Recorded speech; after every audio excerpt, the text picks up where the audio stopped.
Yes, you too, and the streets of no name. Yes, we are live now from the Radio 2 session room where we've got electricity, so I hope things will all go right. I've got Feeder in the studio. Welcome. We've got Taka on keyboards and Grant's on guitar. It's not actually Taka, but it's on a stand. Dean. Not Taka stuff. Taka Dean. Not Taka Dean on the keyboards. I beg your pardon. Dean. Well, welcome anyway, and Happy New Year. Have you made any resolutions this year? I didn't spend any money for the whole year. Not to spend any money? Money's off the bill till next year. Is it going well? It's going well. It's okay. How about you, Grant? So much wine, but it hasn't really worked. Because I was just saying, you look very, very well and very tanned. It's not the wine, I promise. I haven't been on it yet. He's his favourite. Because we were also saying, when the guys walked into the studio the last time I saw Grant was on the train. We used to be on the train quite often from West Wales to London. But anyway, welcome. You've got a new album coming out. Is it your 7th or your 8th album? 8th album. That's not including, obviously, the singles album. But it's 8th, 8th official album. So how many years does that mean you've been going? Oh my God.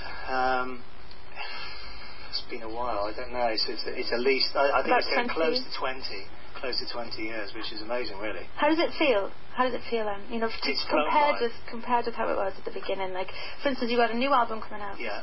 A lot has changed since 2000s and the 90s. The industry, people don't actually want to pay money for music so much anymore. Yeah, I think it has changed a lot. I think the competition nowadays is even harder in some way. When we came along, we were this kind of noisy little three-piece sort of indie rock band, and everyone was sort of, doing like Britpop and all that kind of stuff. So we didn't really fit into the trend, but I think in some way that's been the secret of our success and sort of longevity as a band. The fact we kind of did our own thing. Yeah. We're very much a song-based band. But I think what's changed so much is the internet and just, kind of YouTube. Obviously downloads and free downloads. Yeah. That's the biggest change, obviously, that I've noticed. Are you going to be putting out this album yourself, Lou?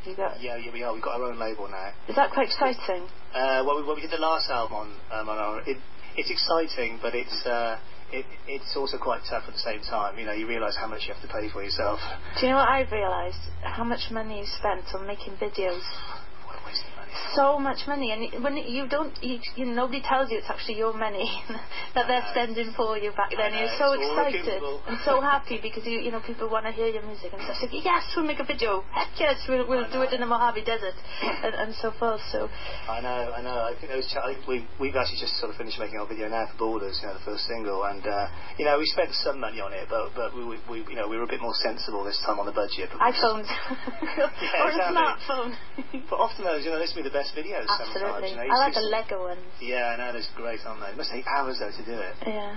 But listen, I love the titles of your albums, so I'll give examples. Yesterday Went Too Soon. You've got Pushing the Senses, Silent Cry, Comfort in Sound. They're really quite poetic, aren't they? Yeah.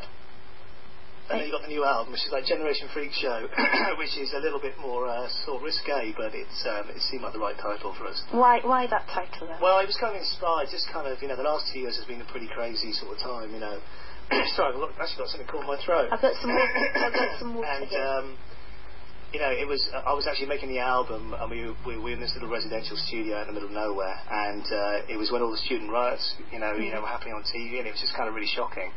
And then you had all the London riots as well. It just felt like a really good title, and I'm actually the father of 2 young children, and it kind of made me think about what's in store for the next generation, So kind of Generation Freak Show was really kind of, it just felt like a really good title, for that reason. And there's a song on the album which is called that as well.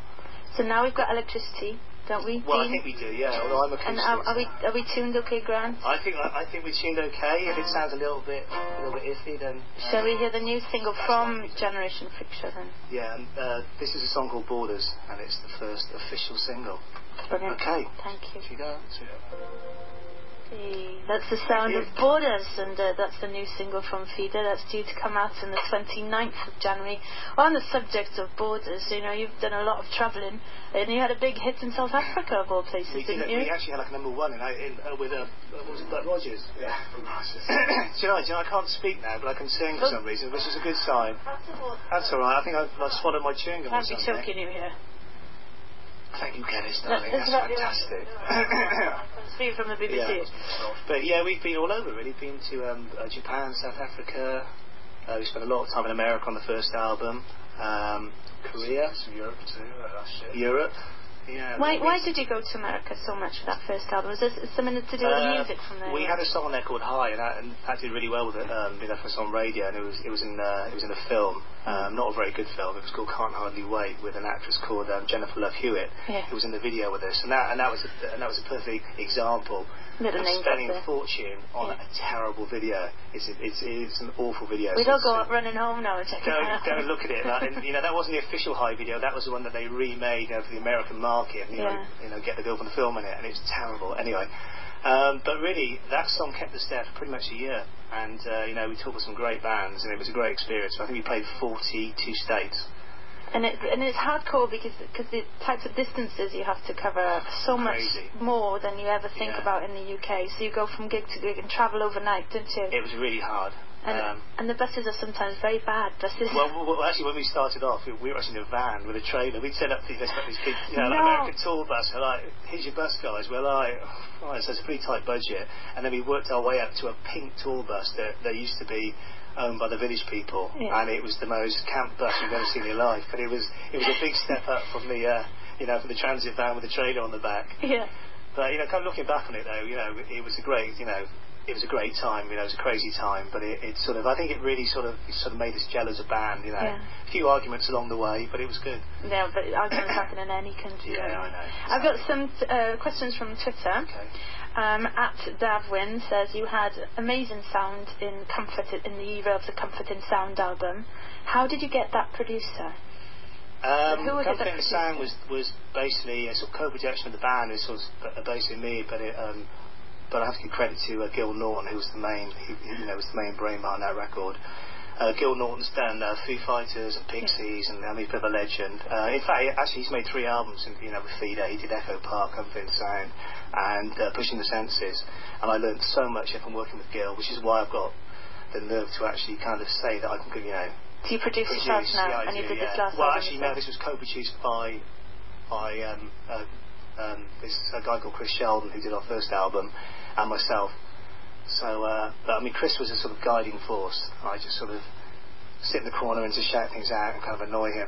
Well, what we're going to do now, because I know you've got a tune from your open tuning. Is that open tune or the No, it's actually a drop D tuning, but with a capo on it. It's a bit of a pain. It'll take a little while, so we're going to go to a trail. Thank you. And then come back already.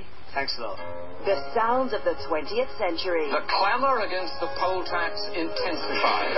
For goodness sake, stop it. I think I'm clear in my own mind which way we're going, but you'll have to be patient for a little while. Police told us from the start that they knew we hadn't done it. BBC Radio 2's comprehensive series profiling 5 decades of music and key events. I have therefore directed General Norman Schwarzkopf to use all forces available to eject the Iraqi army from Kuwait. The sounds of the 20th century, 1991. It's a fall of the week he was dead, and he was out from Thursday nights from 10 on BBC Radio 2. There you go. No pressure at all, granted. About 20 seconds. Are you ready? Sweating away here. You've got 20 years practicing tuning fast. Come on. I still can't Is it all sorted? All fine? I think so, yeah. If it sounds a bit odd, then you know why. Because you're going to do an old one for us now, are you? An old classic for you guys. We're going to do a song called Just the One Feeling, taken from the album Comfort in Sound that we were just talking about. Probably one of our biggest, kind of radio songs here in the UK. There you go. Are you ready? So should we go away? No pressure at all. Here we go. Right. That's Peter playing live for us this afternoon in the Radio 2 studios. So you've got this new album coming out March the 26th, so you must be touring. We're doing some shows at the end of January, first week in February, just sort of 4 kind of warm-up shows, just to let people know that we're back. I've got them just in front of me actually. Exeter, Lemon Grove, London, Coco. That's a lovely old venue, isn't it? That's great venues. Coventry, Casbah, and Inverness Ironworks. And then you're playing the Isle of Wight Festival in June. We are. I think we're first band on the main stage. We play on the Tom Petty Day, and I'm a huge Tom Petty fan, so I can't wait. You love festivals as well, don't you? Yeah, I do. I mean, I think the first day starts later. I think we're playing about 4 o'clock or something, so it sort of starts I think it's the Friday night we're playing, aren't we? I think it is, yeah. Which is quite an honour, really, to sort of open the festival. Yeah. And, it's a fantastic lineup as well. We've seen the bands who are playing. I haven't. It's like Tom Petty, Pearl Jam, and Bruce Springsteen are the headline acts. And there's Elbow. Cerys Matthews. Did you play it? I think so, yeah. Yeah. If I remember Come on rightly. stage with us, do a song, come on. I'm going to get you up with this. No, sorry, Oh, that's come on, terrible, no, terrible, shameless plug-in. But, no, should people expect this sort of like, no, I'd be the little hippie in the corner, like, with the guitar. Come on. I'm not actually being asked, I'm just turning up with the guitar. No. But yeah, the sound, should people expect the same sort of tight sound and loud and energetic trio, you know? Tight sound and tight trousers, no. No, I'm too old for that. No, I mean, the thing is, Feed is a mixed bag. I don't people know much about us, but it's, you know, we're obviously our hearts are in rock music, but we have songs, you know, that are more acoustic and more melodic as well. It's a mixed bag, really, but, you know, I mean, the show still has a fair bit of energy, you know, we've still got a bit of kick in us, you know.